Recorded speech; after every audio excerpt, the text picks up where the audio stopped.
Por que o Ricardo III no título? O que o Ricardo III tem a ver com Bolsonaro, Milei, Trump e Bukele? E tutti quanti, é importante. Haroldo, essa é uma intuição. E eu pretendo que seja um livro. Mas eu brinco sempre com a minha editora, a Rejane Dias, da Autêntica, que eu já falei tanto sobre o livro que talvez ele já esteja esgotado nos diálogos que eu tive. A intuição é a seguinte, Haroldo, agora sério, vou pensar em voz alta com você e você me ajuda a pensar a intuição. A intuição é tentar dar conta de uma surpresa, que não é pequena, e que constitui a essência das décadas iniciais do século XXI, que é o avanço transnacional da extrema-direita. É uma surpresa porque esse avanço ocorre e é preciso reconhecê-lo com lhaneza intelectual. Esse avanço ocorre por meio de eleições livres e democráticas, pelo menos a primeira. Depois há um esforço de engenharia institucional para, desde dentro, corroer a democracia. Mas o primeiro pleito eleitoral que levou Orbán, Trump, Bukele, Milei, Bolsonaro ao poder, nós precisamos reconhecê-lo. Eles efetivamente venceram. Eles, de fato, conquistaram corações e mentes, especialmente entre as gerações mais jovens. E se não bastasse tudo isso que eu digo, eles o fizeram sem nenhuma dissimulação dos seus propósitos. Nós podemos dizer do Jair Messias Bolsonaro tudo o que desejarmos e ainda assim será pouco. Mas nós não podemos dizer do Milei, do Trump, do Bukele, do Orbán, do Bolsonaro, do Duda, do Modi, nós não podemos dizer que eles anunciaram uma plataforma e, ao chegarem ao poder, adotaram a plataforma oposta. Eles anunciaram exatamente o que eles levam adiante. Tudo se torna, então, Haroldo, mais do que uma surpresa, é quase indecifrável. Então, como compreender? Essa é a pergunta. Intuição. Houve, de 2016 a 2024, uma radicalização violenta de um processo. E talvez nós não nos estejamos dando conta, porque nós estamos literalmente no meio do redemoinho. E essa travessia, mais do que apenas perigosa, como diria o Guimarães, ela é propriamente indecifrável. Ela nos atravessa, ela forma o nosso cotidiano, ela, em alguma medida, é a razão dos nossos temores em relação ao futuro. Porque se algo caracterizou a esquerda tradicionalmente, o campo da esquerda, era um passado, por vezes impossível, um presente adverso, mas uma enorme confiança no futuro, na utopia. Hoje a esquerda tem em muitos lugares um passado venerável, um presente estável e um temor absoluto em relação ao futuro. Então, o que teria acontecido? Eu vou aqui pensar em voz alta, Haroldo, e por favor, me interrompa a qualquer momento. Pode deixar pensar em voz alta. Vou pensar aqui em voz alta. Vamos lá. E a audiência também interrompa. Vamos lá. A minha intuição é a seguinte. Em 2016, nós descobrimos posteriormente que o que esteve em jogo na eleição do Brexit e na eleição do Donald Trump e posteriormente na Índia com a eleição do Modi e com a eleição do Bolsonaro foi a utilização de um modelo de adaptação ao mundo da política da chamada análise de Big Data, que consiste em coletar uma quantidade sobre-humana de dados que são submetidos a supercomputadores que são capazes de processar esses dados de capacidade sobre-humana e estabelecer perfis ou captar tendências.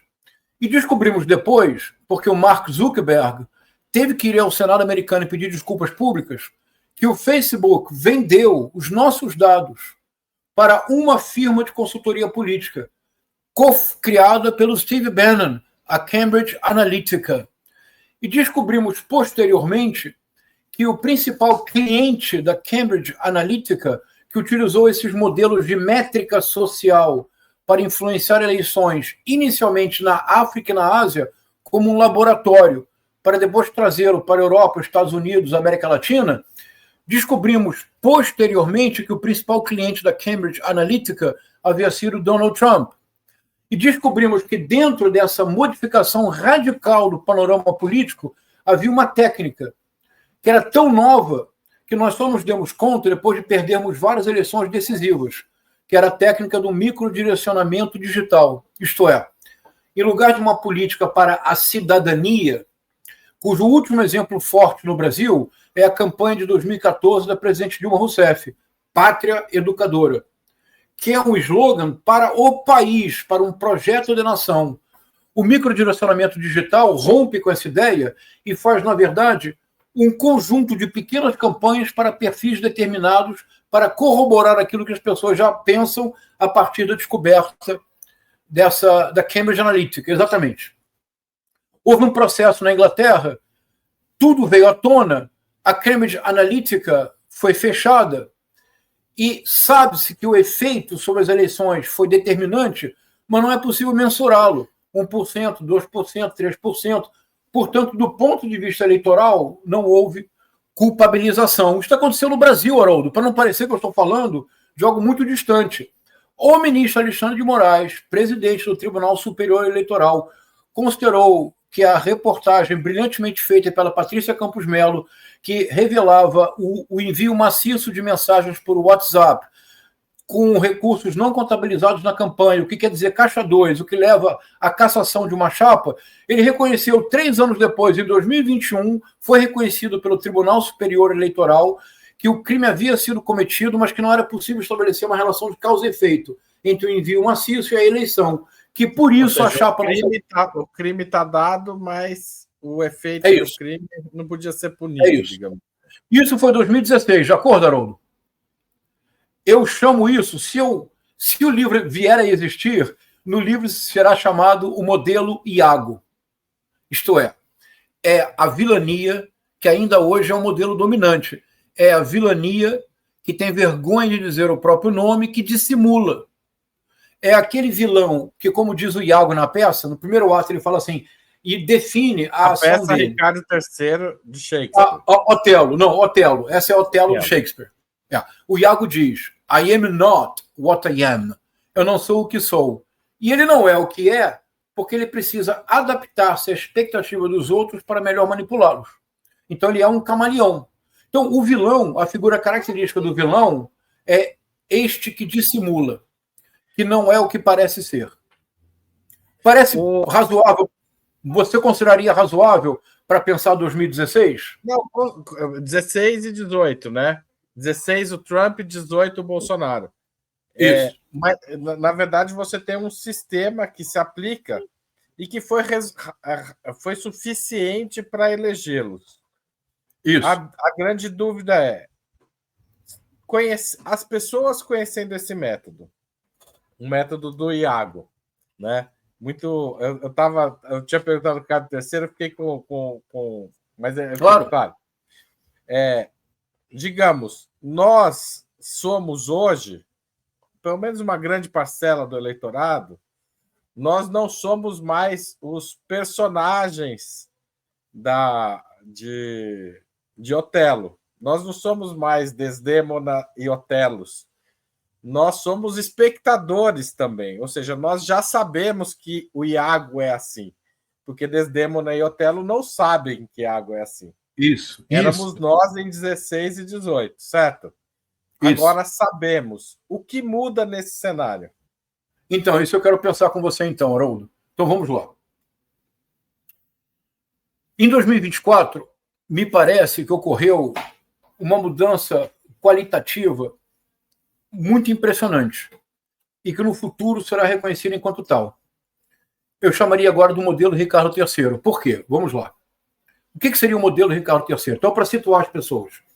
Ricardo III é uma peça do William Shakespeare que trata do final da Guerra das Duas Rosas, essa guerra de 30 anos, intermitentes, mas 30 anos, entre a família York e a família Lancaster. Em português, na verdade, é Lancaster, mas Lancaster não dá, não é, Haroldo? Vamos reconhecer que não dá.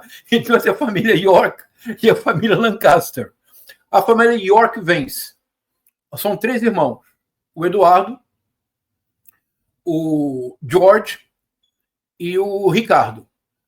O George é o Duque de Clarence, o Ricardo é o Duque de York. E o Eduardo, que agora é rei. É Duque de York, o Ricardo III? Sim. Que agora é rei. Não, desculpe. É Duque de Gloucester, ou que de York. Então, o Eduardo, que é o rei, o George, que é o Duque de Clarence, e o Ricardo, que é o Duque de Gloucester. Há um pequeno problema. O Ricardo III, ele não é exatamente favorecido pela natureza. Ele tem um braço maior do que o outro, ele é coxo, tem uma corcunda muito pronunciada e as feições não são exatamente harmônicas, ou seja, ele é muito feio. Quando começa a peça, começa ele entrando no palco, andando com dificuldade, arrastando um braço. Entra o Ricardo III com dificuldade no palco. E ele diz assim, a famosa frase, que o inverno foi transformado em verão pelo sol, pelo filho de York, que também é um sol, porque agora ele é o rei, todos vão transitar em torno dele. E ele diz, as armas agora serão substituídas pelas taças para brindar. Ele diz que haverá um ambiente de festividade na corte. Mas ele diz, mas eu, nascido pela metade, lançado ao mundo antes de estar pronto, que ele nasceu de forma prematura. Ele diz, eu não estou preparado para beneficiar-me das seduções da corte. Surge uma pergunta revolucionária. O que fazer? Ele responde. Eu vou pedir desculpa, Haroldo. Eu vou dizer apenas 5 versos em inglês e nós traduzimos. Não tem pedantismo nenhum. É só para as pessoas escutarem. Então, está claro o ambiente. Né? Ele entrou no palco, diz que a guerra acabou, a família está celebrando, há festejos em toda a corte, mas ele não se encaixa nesses festejos. Como ele vai seduzir as pessoas com essa aparência? Então ele diz assim, então o que ele vai fazer? Ele fala, I am determined to prove a villain. Estou decidido a mostrar-me um vilão. Literalmente ele diz isso. É um choque, porque o vilão até então era o Iago, era o dissimulado. O espectador sabia, mas ninguém sabia na peça. Ninguém na peça saberia que ele é um vilão. O Ricardo III entra no palco e diz, olha, eu vou ser um vilão rematado. Por quê? Porque ele quer chegar ao poder. Porque só o que interessa a ele é o poder político, porque ele não vai poder lançar mão das armas de sedução. E ele define o que ele fará em 4 versos. Escuta isso, Haroldo. Depois vamos traduzir juntos. Ele fala assim. Então, I'm determined to prove a villain. Aquela pausa dramática shakespeariana. Ele explica o que ele vai fazer. Ele fala assim. Plots have I laid, inductions dangerous, by drunken prophecies, libels and dreams to set my brother Clarence and in deadly hate the one against the other. Então agora vamos traduzir, vamos lá. Olha que maravilha. Plots have I laid, tramas eu urdi, inductions dangerous, conjecturas perigosas, by drunken prophecies, olha que lindo isso, por meio de profecias ébrias, libels and dreams, acusações e ilusões, to set, colocar, pôr o meu irmão Clarence e o rei, são 2 irmãos, em deadly hate, em ódio mortal, um contra o outro. Haroldo, está tudo definido, é impressionante.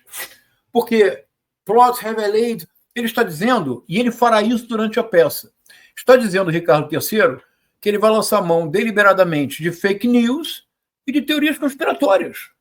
Com que objetivo? Para que ele fará isso?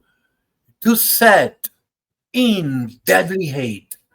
Para colocar em ódio mortal, que é o combustível da extrema-direita, é o ódio, a retórica do ódio. Ao fazê-lo, o que ele consegue? É que pouco importa se é entre meu irmão Clarence e o rei. Uma vez que você estabelece um ódio mortal entre 2 polos, a política deixa de ser possível. Apenas o que é possível é uma hiperpolitização do cotidiano que, no limite, despolitiza a polis. E o Ricardo III, então, na peça, aí é muito bom, na peça, passo a passo, Haroldo, ele coloca... Deixa eu dar parabéns para a Patrícia pela montagem. Parabéns, Patrícia. Muito bom, Patrícia, ficou excelente. E olha, se você observar bem, há uma leve parecença. Então, e é isso que ele faz ao longo da peça. Na peça, a mãe dele, a mãe do Ricardo III, a mãe do Ricardo diz é a grande maldição da minha vida. A sua vilania e a sua torpeza de todos conhecidos. Todos na peça sabem exatamente o caráter e a vilania deste homem. E ainda assim ele chega ao poder. Nota ao pé de página, pelo menos no teatro shakespeariano, por pouco tempo. O que é sempre uma esperança. Pelo menos a tal ponto, Haroldo. Que se eu fosse... que ponto o teatro reproduz a história neste caso, João César? Ah, que boa pergunta. Que boa pergunta. Não reproduz. Ótima pergunta, Haroldo. Isso, se este livro jamais sair, lá estará. Porque na história da Inglaterra, o filho do Eduardo, do rei Eduardo, que falece, assume o poder por um breve período de tempo, mas chega a assumir o poder por um breve período de tempo, até que o Ricardo III o destrona e torna-se rei. Então, isso na história da Inglaterra. Na peça, como Shakespeare, de fato, é o William, ele faz algo genial. Na peça, o Ricardo III vai direto para o poder. Toma o poder diretamente. Os dois filhos do Eduardo continuam vivos. E tem uma cena que é tão absolutamente... é tão genial. É assim. Ele é coroado. Para subir ao trono, ele dá a mão para o Lord de Buckingham, que foi fundamental, que era o Augusto Heleno do Ricardo III. Ele dá a mão para o Lord Buckingham e pede para ajudá-lo a subir no trono. É lindo do ponto de vista teatral. Ele está dizendo que, na verdade, foi ele que o colocou lá. Assim que ele se senta no trono, ele olha para o Lord de Buckingham e diz assim: por quanto tempo? Ele diz: sou rei, mas por quanto tempo? Já se entende a pergunta. Ele precisa matar os dois sobrinhos para que não haja nenhuma alegação de que eles são os herdeiros legítimos. O Lord Buckingham finge que não entende e fala assim para ele, diz: pelo tempo que tiveres a coroa na cabeça. Diz então o Ricardo III. É uma pergunta, é uma resposta muito maravilhosa, não é? É maravilhosa. Aí eu já não posso dizer que é o Augusto Heleno do Bolsonaro, porque não ocorreria ao Augusto Heleno uma resposta tão perfeita. Aí o Ricardo III diz: mas meus sobrinhos estão vivos. O Lord Buckingham diz: é verdade, é o que tudo indica. E ele quer então convencer o Lord Buckingham a matar os sobrinhos, de modo que ele tenha poder. Então, olha que genial que Shakespeare faz. Na peça, a ascensão dele é meteórica. Ele chega ao poder sem nenhuma espécie de parada. Mas quando ele se senta no trono, ele já não consegue governar, porque o tempo todo ele, de maneira paranoica, supõe que farão com ele o que ele fez com os irmãos. Ele simplesmente não consegue governar. Ao não conseguir governar, no instante em que ele chega ao poder, ele começa a perder o próprio poder que tanto trabalho lhe deu para chegar. O mesmo vai acontecer com Macbeth. Então, essa é a intuição fundamental. Milley, por exemplo, o Milley, Haroldo, o Milley fez uma campanha absolutamente tosca. Isso é uma coisa importante dizer. A extrema-direita produz um efeito que é sempre tosco. Mas a produção do efeito tosco é muito sofisticada. É muito elaborada. Não é algo espontâneo. Não, é uma coisa muito bem pensada para produzir tal efeito. O Milley saía às ruas com uma motosserra e dizia: Ministério da Educação, motosserra.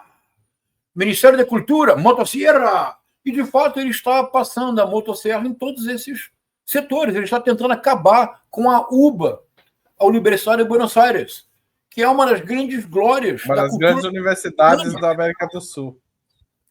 É uma das grandes glórias culturais da América Latina. Uma das mais importantes reformas do ensino em toda a América Latina aconteceu na Argentina na década de 20. É uma coisa... Então, essa é a intuição básica. Faz sentido para você, Haroldo? Claro. Mas aí tem uma pergunta a ser feita. Você está dizendo, nenhum desses 4 que eu mencionei no título, nem os outros que você acrescentou, Orbán, Modi, conseguem governar adequadamente à altura das necessidades do mundo de hoje. É isso. E isso leva-os a crises atrás de crises. É isso.